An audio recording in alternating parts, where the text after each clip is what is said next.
Welcome everybody to Service Drive Revolution, the rock and roll service drive show, the #1 show in rock and roll service drives.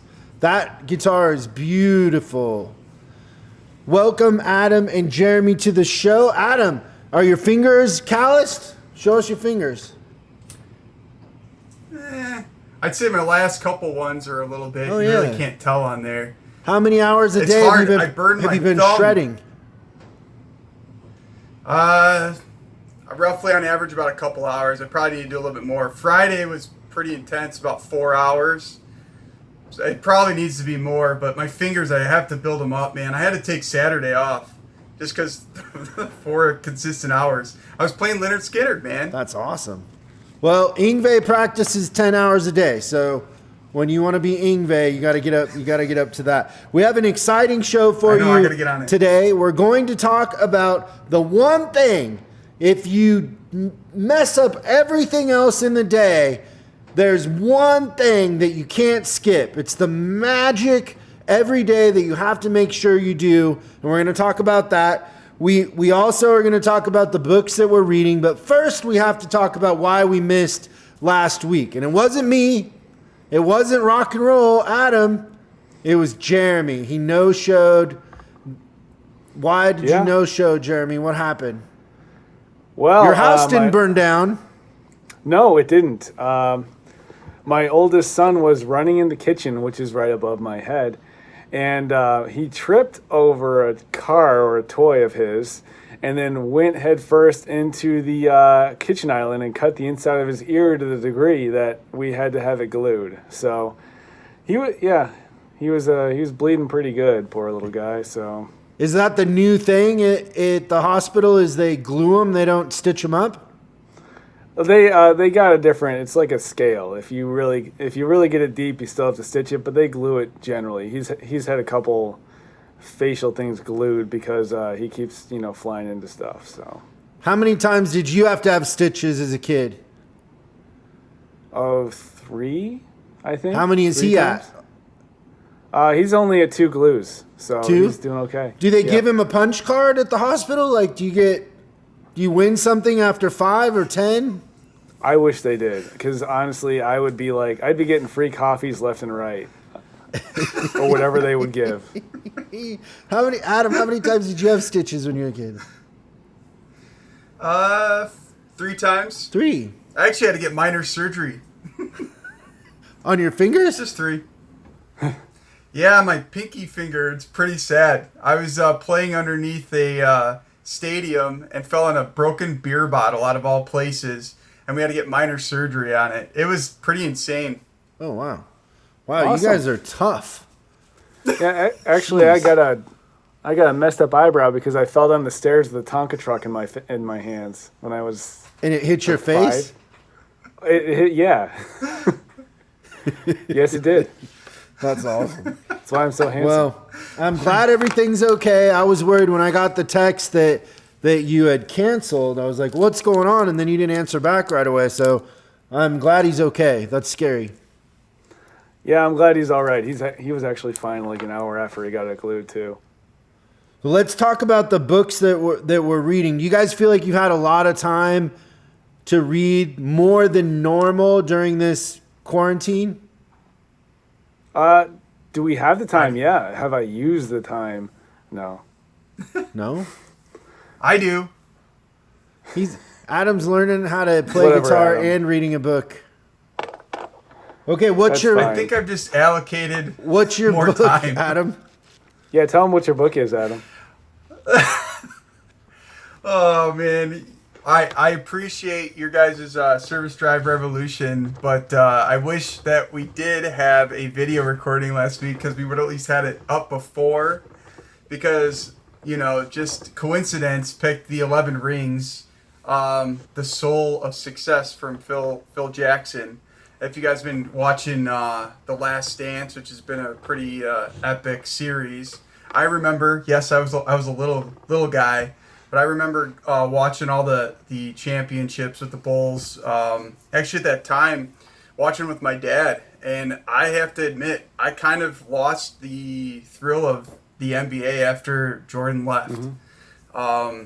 It was really kind of hard, but I knew that there was a book that Phil Jackson wrote and had about, but I never really, read anything about it. And then, I know we're looking for books, and I found this one and watched the series, and I kind of just wanted to know a little bit more about Phil Jackson, because I remember, even at the time, there was kind of a lot of scrutiny with Phil, right? And not really the noise that was going on around him. They really didn't, they were pressuring him to say more because they were just trying to kind of get him to say something. But after, reading this book, there's more to it that I was like, wow, they call him the Zen master, and just his philosophy behind a whole bunch of things just kind of were enlightening to me. And one thing that really stood out for me is that, the noise, he has a lot of the noise blocking or canceling. Before games, kind of the joke around was, having, certain meditation techniques and stuff with his team. I thought that was kind of interesting, and just, growing that about, and a lot of people kind of teased him about it, but really he was just trying to clear people's minds. Mm-hmm. So, some of the times, one thing that kind of stuck to me too is like, when in doubt, do nothing. Sometimes is the best solution, and he says, especially in sports, but I don't think it's really not to do anything, but it's just really to clear your mind of all the noise around you. And I think especially in our COVID-19 crisis that we have going on, there's all this political noise from others. Everybody's going to always have some sort of opinion. I think it's the same thing within our businesses, within our dealerships, or even, at headquarters. There's going to be a lot of noise, and sometimes we just need time to kind of, a little calmness and separation in that. And honestly, that's what's given me some time within this COVID-19, to pick up some of the stuff that I used to like to do a lot, playing guitar, reading some books, and trying to some enlightenment. So I think this book is great. I'm excited to see the rest of the series. It's definitely, it's hitting home. It gives me, I don't know about you guys, if you have seen it, it gives me the chills, man. I met Michael Jordan, actually. He used to have a basketball camp over here in Elmhurst College. So I got lucky enough to kind of sneak in there, since I'm the outlaw or whatever, and meet him. And, he's said 2 words. He called me a bum. And then I got a picture and I walked out. Why'd he call you a bum? Do you guys remember when it was actually that clothing line, Bum Equipment, that was really big back in, late 90s? I had one of their sweatshirts. Well, my dad, loved that, line or whatever. So, literally he's dressed from head to toe in Bum Equipment. I had the socks, I had the shorts, and the shirt. And, dude, I had all this stuff. My dad was super excited at the time to get all this stuff signed. And they're like, no, we only have time for a picture. So I'm carrying all this stuff, running up there, and he's like, Bum, put that down. He's like, all we got is 30 seconds for a picture. So here I'm trying to drop all this crap down, running over there, and he's just kind of, hurry up, let's go, take this picture. Can we get our hands on that picture? That's my Michael Jordan moment. Yeah, I'll screenshot it. That'd be cool to show. Okay, so how far into the book are you? I'm midway through. So would you? A lot of it is kind of. What is your point of view on meditation? Prior to the book, I didn't really have an opinion about it. Have you ever tried it? I know it maybe wasn't. No, and that's what I was going to say. It's not. I didn't really think it was for me, but I think this book has kind of opened up my perspective to maybe trying it out or looking at it, right? In some sort of aspect. So I've done meditation for a long time, but I do transcendental, which is one they talk about in there, and it's easier to do, and it's not like you go away for 8 hours. I could never do that, but it's just 20 minutes. But it really does make a difference in so many ways. The other thing that I love about that book is that he would make them practice in the dark. Have you got to that part yet? No. So he'd make them practice in the dark. And then, so they'd have to pass and everything in the dark, run the triangle in the dark. I thought that was fascinating. And then in the beginning of the season, he wouldn't call timeouts because he's like, what happens if we're in the playoffs and we don't have timeouts. So then I'll be looking at him like, hey, they're making a run, like they're playing the Rockets or whatever, and the Rockets are making a run. Usually a coach will break momentum by calling a timeout. And he's like, no, keep going. What are you going to do? I thought that was awesome because they almost said that was like the rule of thumb at that point in time is that you call timeouts to kind of slow it down. Interrupt. He goes, I just want to let him play. Yep. Yeah, I thought you wanted to see how it played out. That's his best book. I've read all his books, and that one by far I think is the best. It's a great book. So I finally think this picked is a a good good one. time for me to hop in. Oh, there he is. Oh, There he yay! So I'm branching out this week. I've actually got a philosophical thing to tell everyone, and just to make sure, Adam, with your perfect Chris Collins beard, no one would ever question your originality. Oh, great. Why are you picking on him? His beard looks great. It doesn't look like my It's beard. gorgeous. But here's what I'll tell you. If one door closes and another one opens, you're in prison.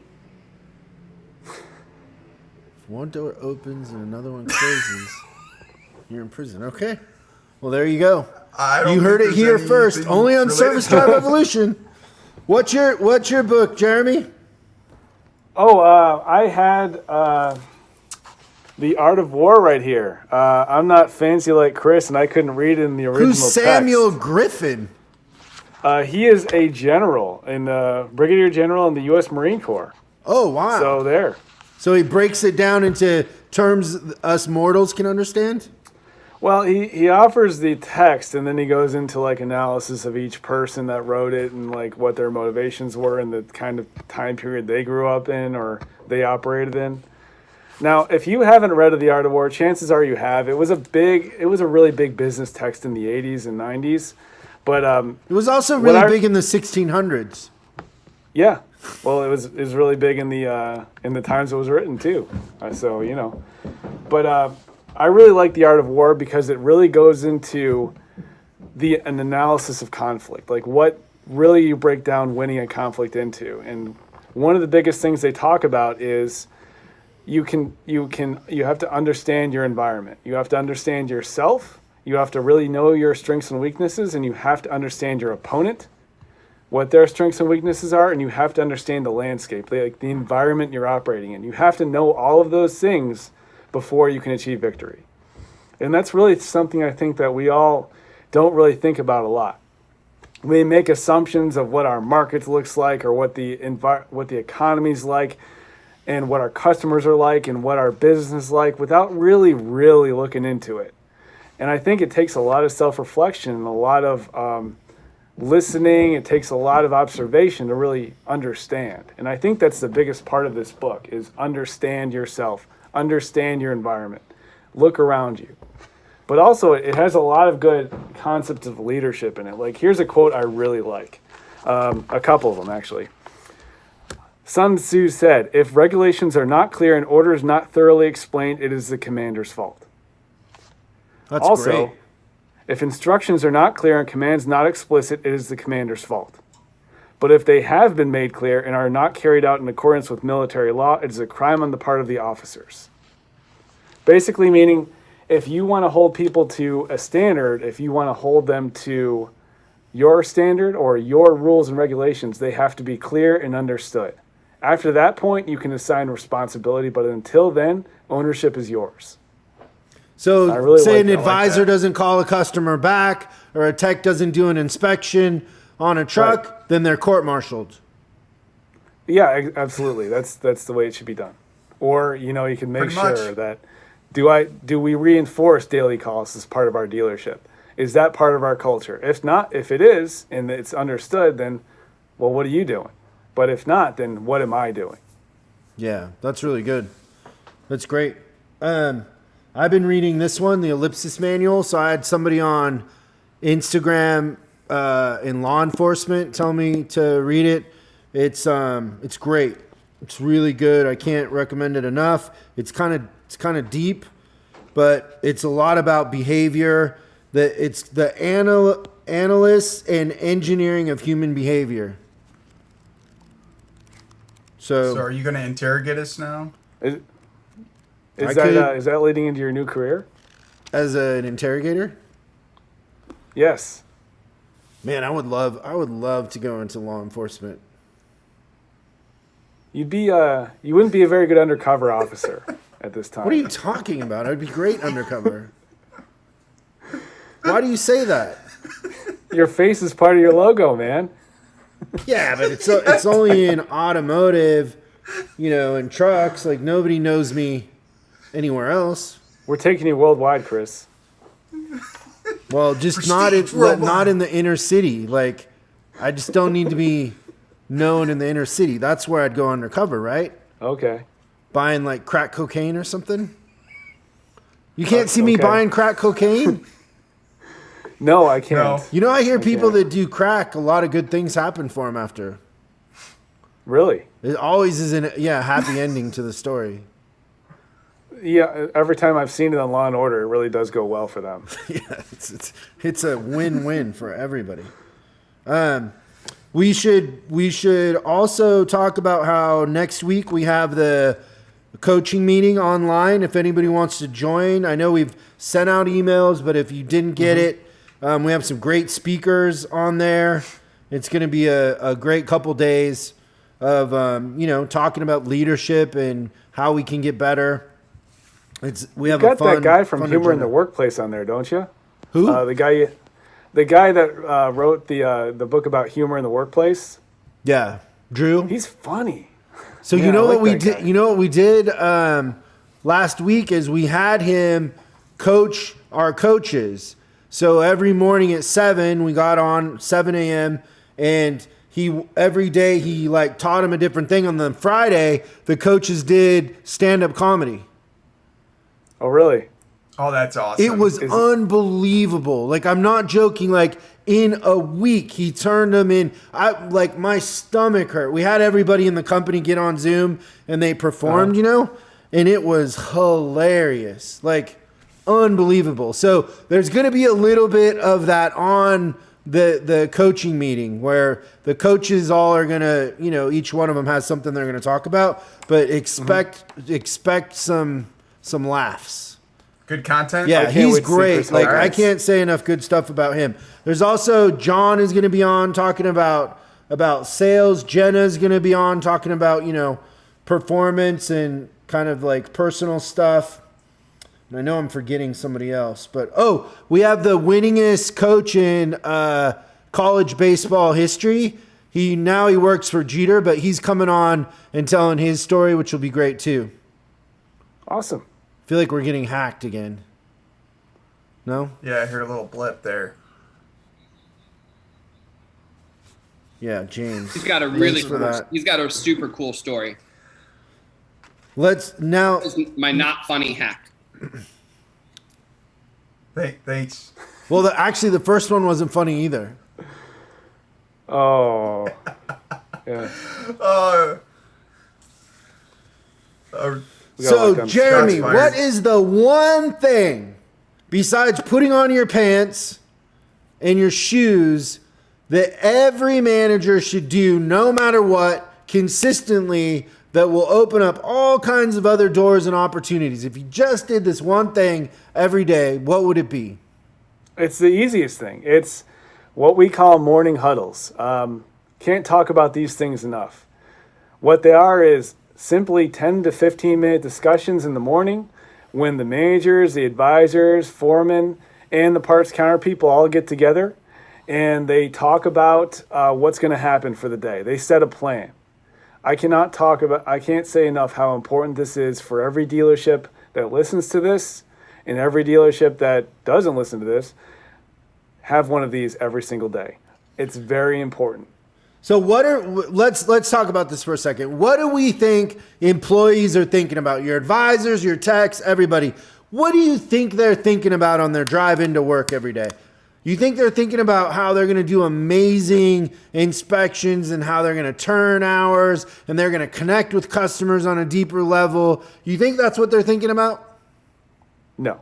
No, not at all. What are they thinking about? They're thinking about their bills, their argument with their spouse, their 13-year-old daughter that just told them they were pregnant, whatever it is, they're not thinking about work. They're thinking about their problems, right? And so the most effective thing we can do is get everybody together first thing in the morning and just refocus everybody on why we're here. And the same shift meeting you would give tomorrow is the same one you'd give today. This is why we're here. This is what we're going to do. These are our goals. And then anything else that's topical to the day. Really make sure too. Here's one mistake that managers make is they start doing these morning huddles and they make them a beat up session. They are not a beat up session. Beating up should happen one-on-one.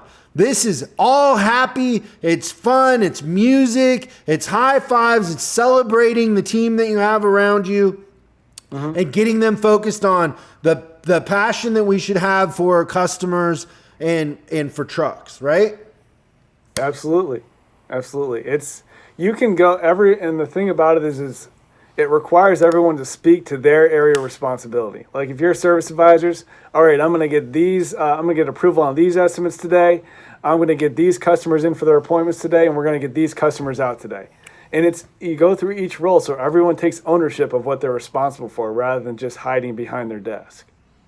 It should just be a simple stand-up meeting, everybody in a huddle. It's not sit down, relax, 30 minutes of, nothing. It should be precise, to the point, quick tempo, but remind everybody why we're here, talk about the things that are topical, motivational quote, play a little video from YouTube, talk about what's going on that day, what's open, what needs help, get everybody together, and then 1, 2, 3, break. But it shouldn't be more than 15 minutes. No, and when we have huddles on our team, there was actually a guy that had a bomb timer. Like it was like one of those online timers set to 15 minutes.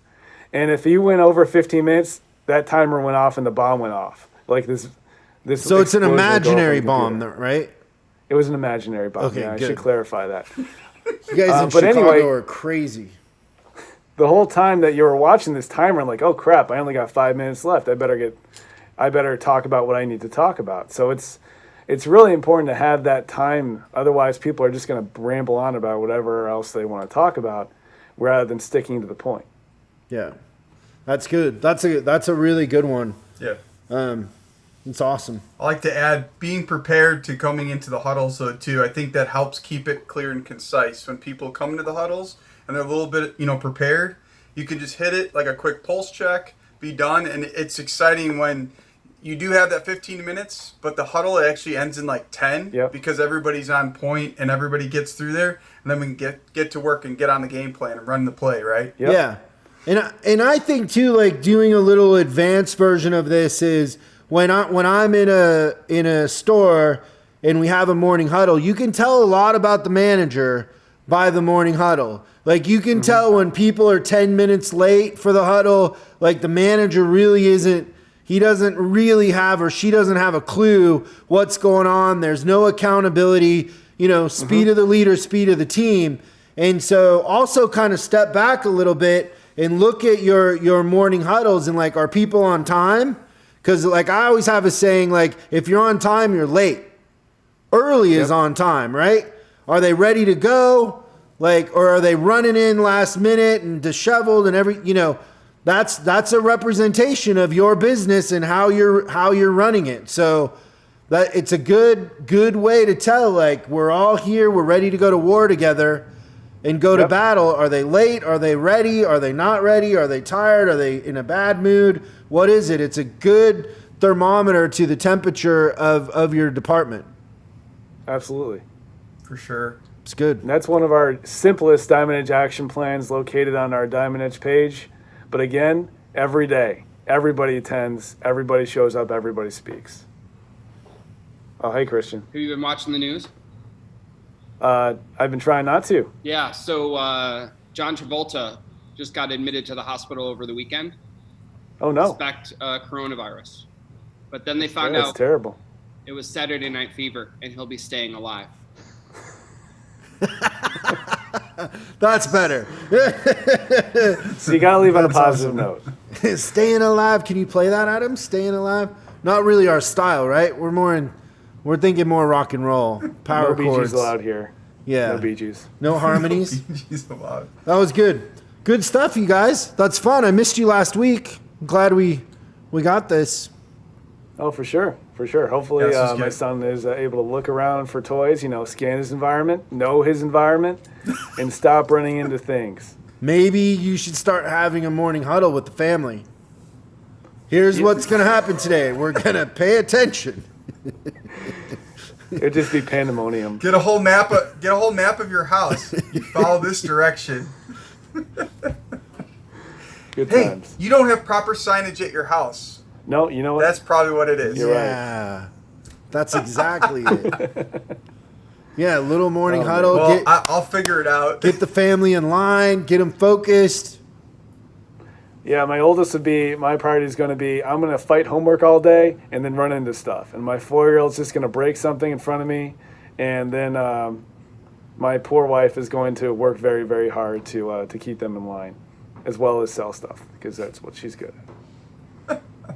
I don't know. The kids will probably very end up cool. like running Fortune 500 companies someday. Like, it's okay. My 4-year-old's going to end up running a small country of his own. President for life. Are you starting him with the game Risk right now, or what? No, it's a risk. It's a risk parenting him. That's awesome. Cool. So you're saying I have a lot to look forward to. Oh yes, I have such wonderful things to show. Well, Adam, your genetics might be a little different. Genetics have a lot to do with this.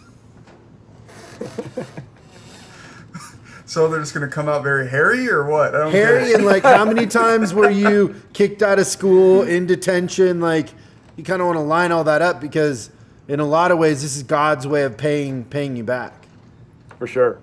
I got away with a lot of things, so that's where my wife keeps telling me. She's like, well, if your daughter's like the way you were in high school, she goes, just be ready. So Oh yeah, God's I'm gonna pay you trying to back be. for sure. You can't be ready. I can't wait You till just gotta roll with it. the 12-year-old boy with a nose ring and what are those things in their ears that like plugs? Are they called they're plugs? They're gauges, aren't Gauges. they? Gauges. Gauges. I don't know. He'll have a face tattoo like Post Malone. It'll be so great. Dude, no. Good Don't, times. don't wish on that. That's Good awesome. times. Okay, Put that thanks. hate on me, Ricky Bobby. Thanks, you guys. We'll see you again next week. Bye. All right, take it easy, everybody.